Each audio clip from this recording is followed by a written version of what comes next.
سلام بیننده ارجمند، با اخبار امروز شنبه 6 فوریه من طاهری سفر شما را از استودیوی رادیو آزادی از پراگ همراهی میکنم. امروز در برنامه یک مادر از شهر دوشنبه از مقامات تاجیکستان میخواهد دختر و 4 نبیرش را از عراق جنگ زده برگردانند.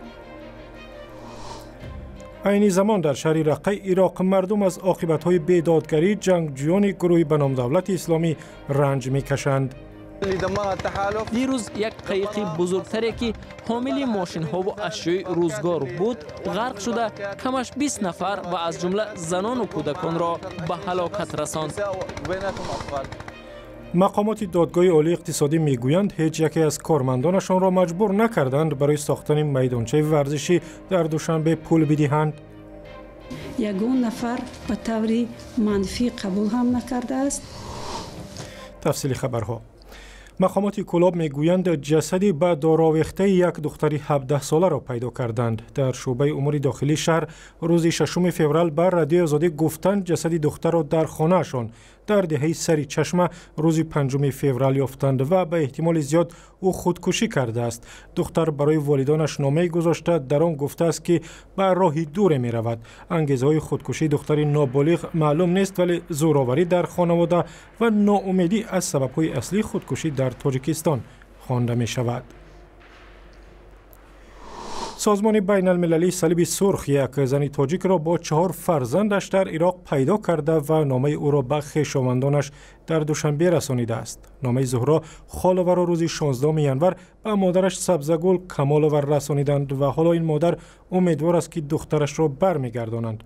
زهرا خالور را ظاهرا شوهرش از راه فریب به عراق برده و خودش نیز در جنگ ها کشته شده است. برادر دختر نیز با نیت برگردانیدن خواهر به عراق رفته و آنجا ناپدید شده است. سبزگل کمالور درباره رفتن دخترش به سوریه بر رادیو آزادی چنین نقل کرد. شوهرش چندین سال در هم راسته قطعی بچم کار میکردن. بعد این دیگه جو رفتستم کجای در قطعی همی داماد و خوردن چه خیلی کردن که گفتم از هم سر دادم همی دلش سوخت از فهمیده است همی بچه گفت فهمیده که همی خیلی زنی هست در تاجیکستان که کودکش مایوبای ندارن که پله که یاردم کنن کودکا لیچه نکنن. یک گفتم من خودم لیچه نمیکنم. این مسکوا برده بود 9 ماه مسکوا نگاه کرده که من 8 ماه که در اونجا ایستادم و ما اچرت موندگی ما امیدم بود که کودک نگاه میکنن. این کودک مایوبا نگاه میکنن. گفتم همین خیلی دخترم خرسند بوده شوهری کردگیش که چه بچه نغزه مرا خشون نگاه میکنن. شوهر دیمش همین شوهر دیمش مرا گپی گندل نمیگه، مرا عذاب نمیته، مرا نمیزنه و چند کودک مرا نوازش میکنن. گفته همین بیاگون نسبت همین بچه گون که باید بنده نمیگفتن باشم میگون وقتی میگو بچه مرا عذاب میته من ممکن روی نمیکردم بچه دختر چما ترکیه گفتن خیلی سرایی کردگی من کار میکنم در اونجا 15 روز کار میکنم 15 روز دام میگیرم گفتگی خیلی شده رفت شما این بچه‌تون که بیو به قول داماد یافته بود برای شما یه چیز سرزنش نمیکردید که سرزنش میکردم ممکنه عربی سرزنش من بچه گریخره. چی میگفتین شما که یافتید؟ امی یافتگی خطر میگفتم داماد یافتگی دختر من گردونده بیار که دختری من گردونده خانه بیار میگفت. خیلی امیدی من که دختر من گردونده بیار میگفتم و دیگه من دعیدیم هیچ ارزو حواظ ندارم. ارزو دارم که کودکان من کشته بیاره. وقتی پسرتون رفت بعد شاید پشیمان شدید که شرام که میگفتم نمیگفتم. مقامات تاجیکستان میگویند برای بازگردانیدن آنهایی که فریب خورده به سوریه و عراق رفتند تلاش میکنند، هرچند آوردن آنها کاری آسان نیست. به گفته مقامات تاکنون بیشتر از 1000 شهروند کشور به سوریه و عراق رفتند و صدها نفرشان در آنجا کشته شدند. گزارش کامل به زودی در این باره در وبسایت رادیو آزادی نشر می شود. و در عراق عذابی که مردم شهر رقه از دست جنگجویان گروه داعش کشیدند حالا هم تمام نمی شود. شهرها از حضور خود جنگجویان پاک شدند، ولی عاقبت‌های بیدادگری آنها در رقه هنوز هم عیان است. راه و پل‌های ویران و خدمات اجتماعی از کار مانده زندگی سخت مردم رقه را باز هم سخت‌تر کرده است. همکارم ساجده میرزا گزارش می‌دهد. برای بسیار ساکنان شهر رقه، پایتخت پیشین گروه تندرو دولت اسلامی، گذشتن از رود فرات به مشکل روزمره تبدیل شده است. چند ماه پیش در جنگ ها برای پاکسازی رقه از جنگجویان تمام پل‌های این شهر ویران شد. جنگیان گروه تندروی دولت اسلامی رقه را سال 2014 اشغال کردند و آن را پایتخت خلافتشان اعلان نمودند. کوچه های مرکزی رقه به مکان گشت یا پرتهای نظامی پردبدبه دیگیشت تبدیل شد. ماه اکتبر سال 2017 ائتلاف بین المللی تحت رهبری ایالات متحده آمریکا در پی عملیات 4 ماهه رقه را از جنگجویان آزاد کرد، ولی در جنگ های مسلحانه زیربنای این شهر سوریه کاملا ویران شد. ابو احمد سویری مجبور است برای تعمیر خانه‌اش هر روز از رود فرات گذرد. ما در شهر رقه چنان اذیت میکشیم که اهل عالم تصور آن را ندارد. ما در منطقه شامیه ساحلی فرات به سر میبریم.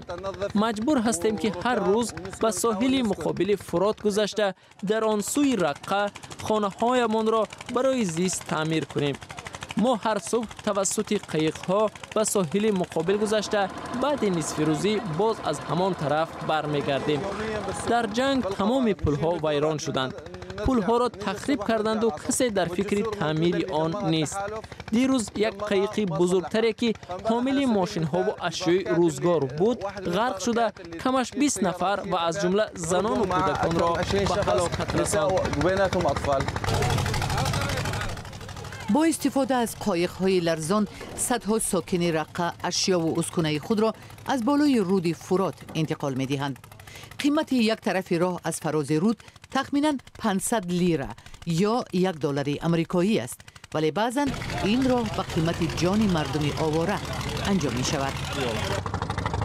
2 روز پیش قایق غرق شد و کمش 10 کس همش کودکان را به هلاکت رساند. مثل آن که ما در اروپا می‌بینیم. وقتی پناهجویان در راه به اروپا غرق می شوند، امروز در رقه هم همین گونه وفات می کنند. این شرمندگی است. شورای نو تأسیس رقه در روبروی وظیفه های زیادی قرار دارد. بعضی اعضای این نهاد میگویند ائتلاف بین المللی به آنها وعده داد که برای احیای زیربنا، مکتب و شفاخانه ها و نظام تأمین برق رقه سالانه تا $10 میلیون مصرف خواهد کرد. ساکنان هشدار می‌دهند که اگر وضع به زودی دیگر نشود، در این شهری که زمان 200,000 اهالی داشت، سر زدن اعتراض‌های مردم بی خانه و در از احتمال دور نخواهد بود. برمیگردیم به تاجیکستان. دادگاه عالی اقتصادی تاجیکستان میگوید هیچگاه از کارمندانش طلب نکرده است از حساب معاش خود برای بنیاد یک میدانچه ورزشی در دوشنبه پول جمع کنند. قبلا گزارش‌هایی بود که گویا رهبران دادگاه خواستند جهت اجرای دستور برای آبادانی پایتخت تاجیکستان کارمندان دادگاه پول جمع بیارند، ولی دستور کارمندان را ناراضی کرده است. شادمان یتیم گزارش می‌دهد. دادگاه عالی اقتصادی برای ساختمان میدانچه‌های ورزشی در شهر دوشنبه از کارمندانش مجبوری مبلغ جمع نکرده است، گفت رئیس دادگاه عالی اقتصادی تاجیکستان 5 فوریه در شهر دوشنبه. قبلا گفته میشد رئیس دادگاه عالی اقتصادی تاجیکستان همه سودیه‌ها را موظف کرده است برای ساختمان میدانچه ورزشی در شهر دوشنبه 18,000 سومانی پول سپارند. رهبریت دادگاه عالی اقتصادی سهمگذاری در میدانچه ورزشی را که در محله 33 دوشنبه کارمندان این نهاد می‌سازند تصمیم اختیاری می‌دانند و میگویند کسی را مجبور نکردند. اون نوآوری‌هایی که در سود عالی اقتصادی راه اندازی کردید یگان نفر به طور منفی قبول هم نکرده است.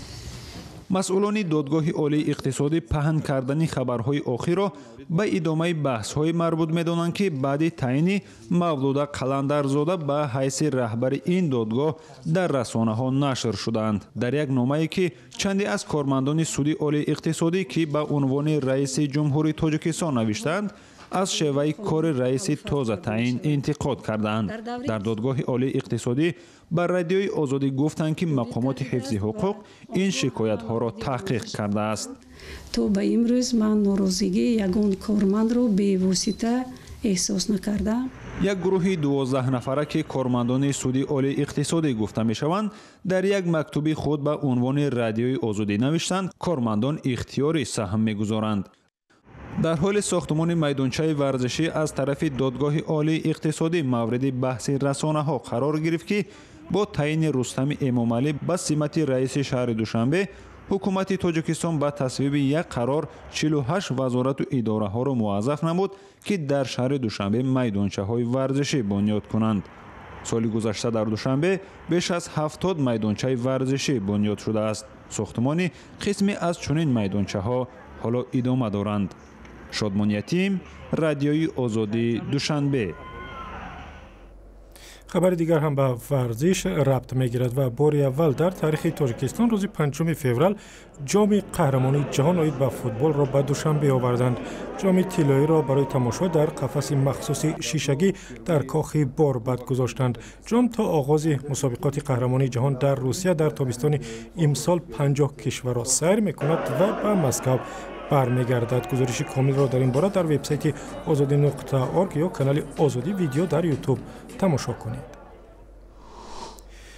در تاجیکستان سال 2017 27 جفت هر روز از هم جدا می شدند. مقامات وزارت عدلیه چند پیش گفتند که سال گذشته بیشتر از 10,000 عائله در تاجیکستان از هم جدا شدند که در مقایسه با سال 2016 بسیار زیاد است. مهاجرت کاری که جفت‌ها را از هم دور نگه می‌دارد، نکاح‌های برمحل و هم مشکلات اجتماعی و زورآوری بعضاً سبب‌های جنجال‌های خانوادگی و همین گونه جدا شدن عائله‌ها نامیده شده است و یکی از سبب‌های دیگر که عائله‌ها را پراکنده می‌کند نداشتن فرزند به حساب می‌رود. ولی در تاجیکستان در 5 سال گذشته ده‌ها عائله مشتاق فرزند از هم جدا نشدند و بعد سالهای زیاد صاحب فرزند شدند به شرافت اصولهای نوی طبابت و از جمله باردارکنی صنعی. اما هزاران خانواده دیگر هستند که به قول تاجیکان به خاک پای کودک زارند اما پول ندارند که به شفاخانه‌های معاصر مراجعت کنند و صاحب فرزند شوند. گزارش تلویزیون نسته شفریم را همکارم مومن احمدی تقدیم می‌کند. باردارکنی صنعی را در تاجیکستان فقط در یک شفاخانه انجام می‌دهند. به شرافت باردارکنی صنعی در 5 سال گذشته 150 کودک تولد شده است. ما این مدت قریب 13-14 سال فرزنددار نبودیم. ایران رفتیم، خیتای رفتیم، چند جای دیگر رفتیم، تبابات کردیم، نشید. بعد آمدیم همین مرکز طبی نصر جمهوری تاجیکستان، تبابات گرفتیم 5 ماه. خدا رو شکر اینا دوگانه حسن حسین داریم. چند سال فرزنددار نشده؟ 7-8 سال. در این مدت چیکار کرده؟ طبابت گرفتم ولی نشد. برای همین اینجا آمدیم. در اینجا نه همه زنها را به طور صنعی باردار میکنند. اول معالجه میکنند تا از راه طبیعی حامله شوند. اگر نتیجه نداد اصول صنعی باردارکنی را استفاده میبرند. ما اول تشخیص میکنیم و با نظر داشتن نتیجه های تشخیص اصول مناسبی را انتخاب میکنیم که به بیماران کمک کند. قیمت معالجه هم با نظر داشت بیماری است. اصول های باردارکنی از 2 تا 5,000 دلار را تشکیل میدهد. شانس باردارشوی بیمار تقریباً به 38% میرسد. متاسفانه مردم ما پول زیاد ندارد و ما همیشه وضع آنها را به اینابت میگیریم و گذشت میکنیم. اگر باردارکنی 2 بار نتیجه نداد ما فقط خرج دارو و لوازمات را میگیریم. برای کاری طبیبان دیگر پول نمیگیریم.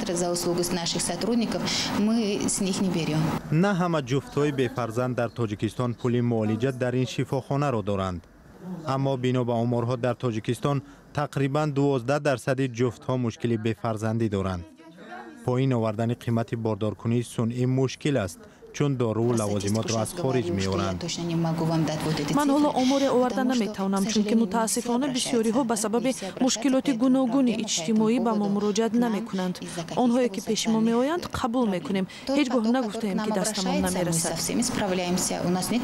هرچند در شفاخانه دستشان به همه احتیاجمندان می‌رسد ولی رهبریت نیت دارند در شهرهای بزرگ کشور شعبه باز کنند.